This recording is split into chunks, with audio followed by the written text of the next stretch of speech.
إن الحمد لله نحمده ونستعينه ونستغفره ونؤمن به ونتوكل عليه ونعوذ بالله من شرور أنفسنا ومن سيئات أعمالنا من يهده الله فلا مضل له ومن يضلله فلا هادي له ونشهد أن لا إله إلا الله وحده لا شريك له ونشهد أن محمدا عبده ورسوله أما بعد فأعوذ بالله من الشيطان الرجيم بسم الله الرحمن الرحيم يضل به كثيرا ويهدي به كثيرا وقال النبي صلى الله عليه وسلم يوشك أن يأتي على الناس زمان لا يبقى من الإسلام إلا اسمه ولا يبقى من القرآن إلا رسمه مساجدهم عامرة وهي خراب من الهدى أو كما قال عليه الصلاة والسلام۔ رنگی رسالے نہیں قرآن سنبھالو، رنگی رسالے نہیں قرآن سنبھالو،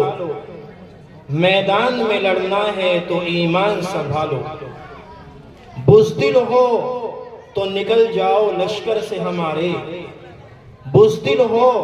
تو نکل جاؤ لشکر سے ہمارے، اور مرد مجاہد ہو تو ایمان سنبھالو، بستر سے اٹھو آتی ہے مسجد سے یہ صدائیں، بستر سے اٹھو آتی ہے مسجد سے یہ صدائیں، پیغمبر اسلام کا فرمان سنبھالو۔ حضرات سامعین اور اسٹیج پر رونق افروز علماء کرام، میرے محترم دوستوں اور بزرگوں، آج کا ہمارا یہاں پر جمع ہونا اور اس مجلس کے اندر آنا یہ قرآن کریم کی نسبت پر ہوا ہے۔ اللہ تعالیٰ نے قرآن کریم کی نسبت پر ہم سب کو یہاں پر جمع فرمایا ہے۔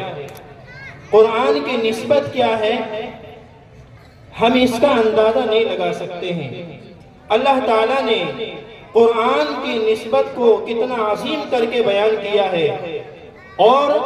اللہ کے نبی علیہ السلام نے قرآن کریم کے کیا فضائل بیان کیے ہیں وہ احادیث کے اندر موجود ہیں۔ کیونکہ اس قرآن کا تعلق اللہ تعالیٰ سے ہے۔ ظاہر سی بات ہے جب اللہ کی اتنی بڑی عظمت ہے، اللہ کا اتنا بڑا نام ہے، تو جو اللہ کا کلام ہوگا اس کی عظمت بھی اتنی ہی بڑی ہوگی۔ اس لیے آج کا ہمارا یہاں پر جمع ہونا یہ بہت بابرکت ہے، بہت برکتوں والا ہے۔ میرے محترم بھائی اور بزرگوں، قرآن کی نسبت کیا ہے اس کو علماء نے ایک مثال سے سمجھایا ہے، اور وہ مثال یہ ہے کہ ایک معمولی سا گتا ہوتا ہے جس کو ہم یہاں پھینک دیتے ہیں اور وہاں پھینک دیتے ہیں، اور ہمارے گھروں کے اندر وہ پڑا رہتا ہے، کبھی یہاں پڑا ہوا ہے کبھی وہاں پڑا ہوا ہے، لیکن اسی گتے کو جب ہم قرآن سے ملاتے ہیں اور قرآن کی جلد بناتے ہیں اور قرآن سے اس کو لگاتے ہیں، پھر اس گتے کی عظمت یہ ہو گئی، اس کی اہمیت یہ ہو گئی، اور اس کا مقام و مرتبہ یہ ہو گیا کہ قرآن کریم اس کے بارے میں کہتا ہے لا یمسہ الا المطہرون۔ جس طرح قرآن کریم کو بغیر وضو کے چھونا جائز نہیں ہے، اسی طرح اس گتے کو بھی جو قرآن کی جلد سے لگ گیا ہے اور قرآن کی جلد سے مل گیا ہے، اب بغیر وضو کے اس گتے کو بھی چھونا جائز نہیں ہے۔ یہ اس گتے کی نسبت ہو گئی ہے، یہ اس کا مقام و مرتبہ ہو گیا ہے۔ ایک معمولی سا گتا جس کو ہم یہاں پھینک رہے تھے اور وہاں پھینک رہے تھے، کبھی وہ ادھر پڑا ہوا ہے اور کبھی وہ ادھر پڑا ہوا ہے، اس کی ہماری نظر میں کوئی اہمیت نہیں تھی، کوئی عظمت نہیں تھی، لیکن جب ہم نے اس کو قرآن سے ملایا، قرآن کی جلد بنائی، قرآن سے اس کو لگایا، تو قرآن نے اس کو یہ مقام دیا، یہ مرتبہ دیا، یہ عظمت دی، یہ اہمیت دی کہ جس طرح قرآن کریم کو بغیر وضو کے ہاتھ لگانا جائز نہیں ہے، اسی طرح اس گتے کو جو قرآن کریم کی جلد بن گیا ہے اس کو بھی بغیر وضو کے ہاتھ لگانا جائز نہیں ہے۔ اندازہ لگائیے ایک معمولی سے گتے کو قرآن کریم نے کتنا بڑا مقام و مرتبہ دے دیا ہے۔ اگر میں اور آپ اپنی نسبت قرآن سے جوڑیں گے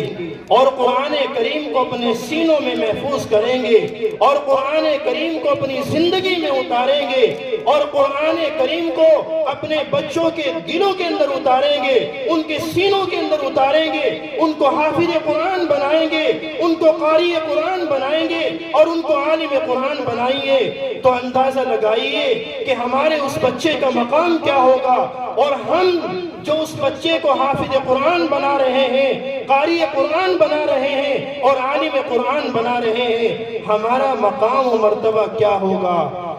ایک یہ ہے کہ میں اس مقام و مرتبے کو اپنے الفاظ میں بیان کروں، اور ایک یہ ہے کہ آقا کریم صلی اللہ تعالی علیہ وسلم نے حافظ قرآن کے والدین کو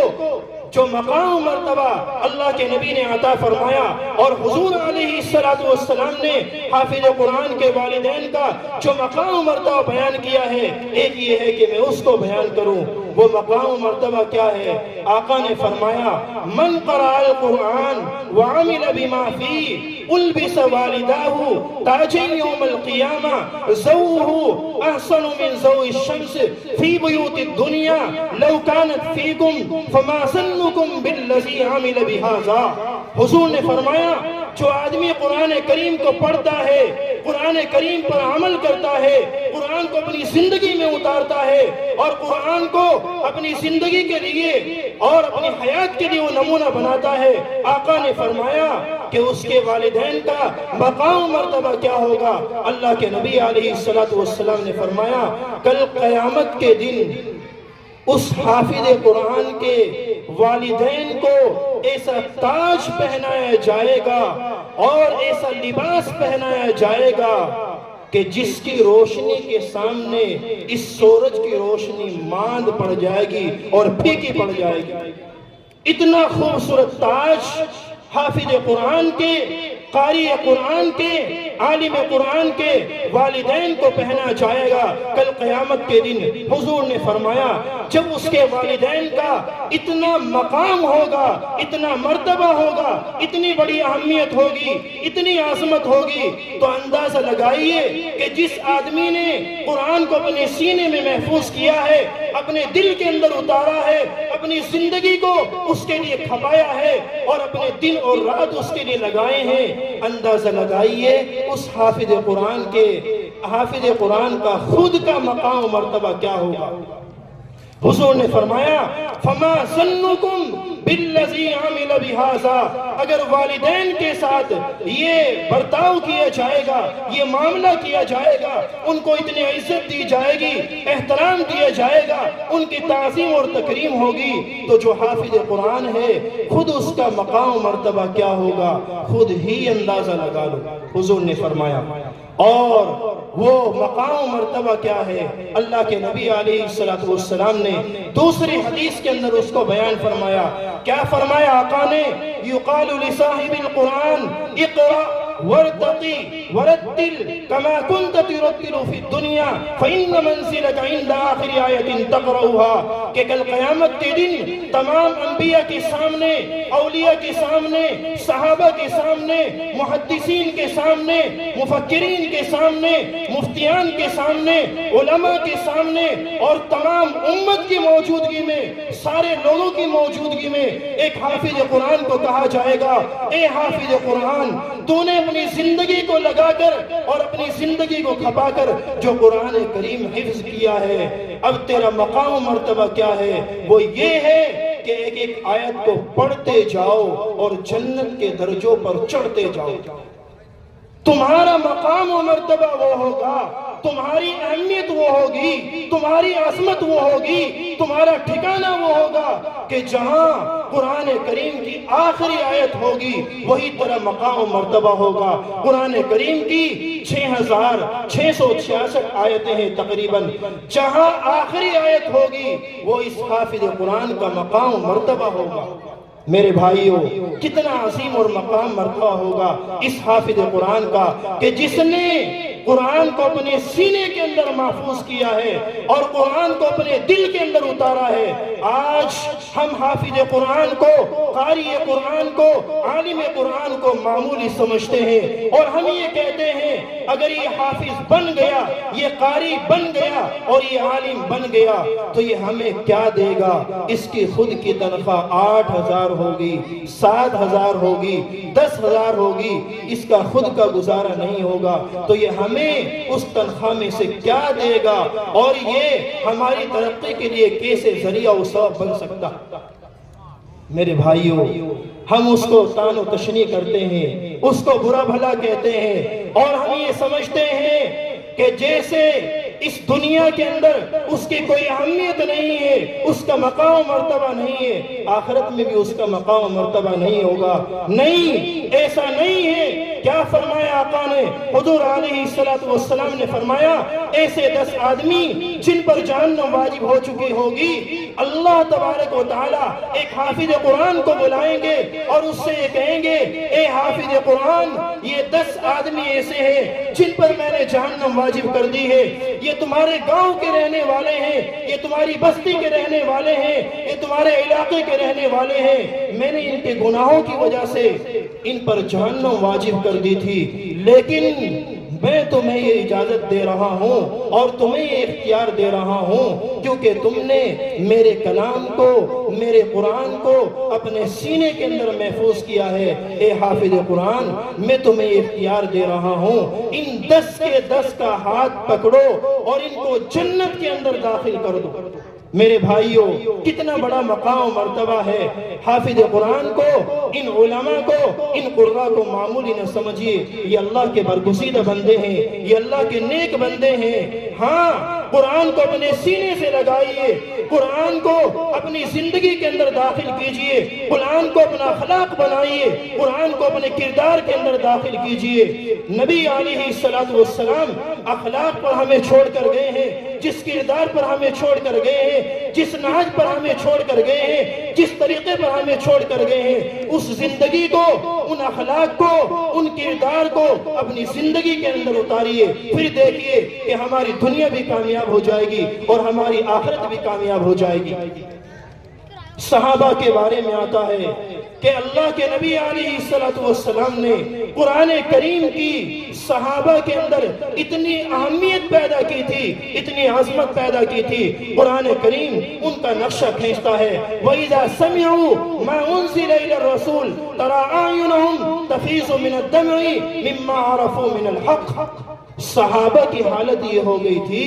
کہ جب صحابہ کے سامنے قرآن کی تلاوت ہوتی تھی، قرآن کو پڑھا جاتا تھا تو قرآن کے پڑھنے کی وجہ سے، قرآن کی تلاوت کی وجہ سے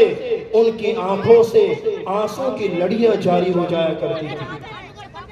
قرآن کو پڑھ رہے ہیں، قرآن کی تلاوت کر رہے ہیں اور اس سے مزے لے رہے ہیں، اور قرآن سے مزے لیتے ہوئے اور قرآن سے محبت کرتے ہوئے ان کی آنکھوں سے آنسو جاری ہو جاتے ہیں۔ ایسی محبت صحابہ کرام کے دلوں کے اندر